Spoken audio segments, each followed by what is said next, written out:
പാലക്കാട് നെല്ലിയാമ്പതി ജനവാസ മേഖലയിൽ വീണ്ടും ചില്ലിക്കൊമ്പനിറങ്ങി. പോപ്സ് എസ്റ്റേറ്റ് സീതാർകുണ്ട് തോട്ടം തൊഴിലാളികൾ താമസിക്കുന്ന പാടികൾക്ക് സമീപമാണ് ആന ഇറങ്ങിയത്.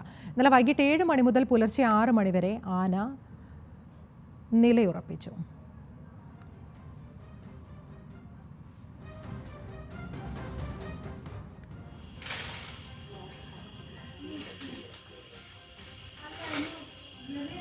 ആഷിഖ് റഹ്മാനുണ്ട് വിശദാംശങ്ങളുമായി. ആഷിഖ്, ഈ കാട്ടുമൃഗങ്ങൾ നാട്ടിലിറങ്ങി ഭീതി പടർത്തുന്ന അവസ്ഥ തുടരുകയാണ്. എപ്പോഴായിരുന്നു ഈ സംഭവം? എന്താണ് മറ്റു വിവരങ്ങൾ? 7 മണിയോടെയാണ് ആന നെല്ലിയാമ്പതിയിൽ എത്തിയത്. 7 മണിക്ക് എത്തിയ ആന പുലർച്ചെ 6 മണി വരെ നിലയുറപ്പിച്ചു.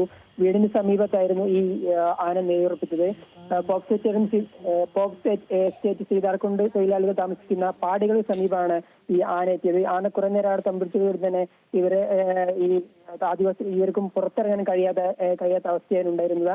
ഈ നെല്ലിയാമ്പതി നമ്മൾ നേരത്തെ സൂചിപ്പിച്ചതുപോലെ നിരവധി ആന സ്ഥിരമായി വരുന്നൊരു സ്ഥലമാണ്. ഈ ചില്ലിക്കൊമ്പൻ അവിടെ സ്ഥിരമായി വരുന്ന ഒരു ആനയാണ്. പക്ഷേ അത് വലിയൊരു അപകടത്തിലേക്ക് പോയിട്ടില്ല. കാരണം അത് വീടുകളുടെ അടുത്തെത്തും, ഏകദേശം 50 മീറ്ററിലും അടുത്തെത്തി എങ്കിൽ പോലും അതൊരു അപകടാവസ്ഥയിൽ പോയില്ല.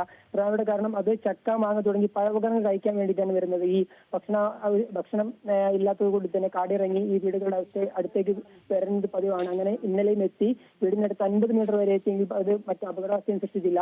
ചക്കയും മാങ്ങയും പോലുള്ള പഴവർഗ്ഗം കഴിച്ചുകൊണ്ടത് കാട്ടിലേക്ക് തിരിച്ചു പോയിട്ടുണ്ട്. എന്തായാലും ഈ പാടികൾ താമസിക്കുന്ന തൊഴിലാളികൾക്ക് വലിയൊരു ഭീഷണിയാണ്. യഥാർത്ഥത്തിൽ ഇത് പഴവർഗ്ഗങ്ങൾ കഴിക്കാണ് വരുന്നെങ്കിൽ പോലും ഇത് വീടിനടുത്തേക്ക് എത്തുന്നു, 50 മീറ്ററോളം അടുത്തേക്ക് എത്തുന്നു.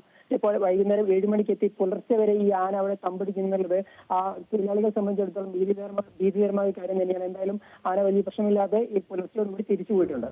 ശരി, ഇത്തരത്തിൽ പാലക്കാട് നെല്ലിയാമ്പതിയിലാണ് ജനവാസ മേഖലയിൽ കാട്ടാന ഇറങ്ങിയത്. ചില്ലിക്കൊമ്പൻ എന്ന കാട്ടാനയാണ് ഇറങ്ങിയത്. വൈകിട്ട് 7 മണി മുതൽ പുലർച്ചെ 6 മണി വരെയാണ് ആന ഭീതി പടർത്തിയത്. വിശദാംശങ്ങൾ നൽകുകയായിരുന്നു ആഷിഖ് റഹ്മാൻ.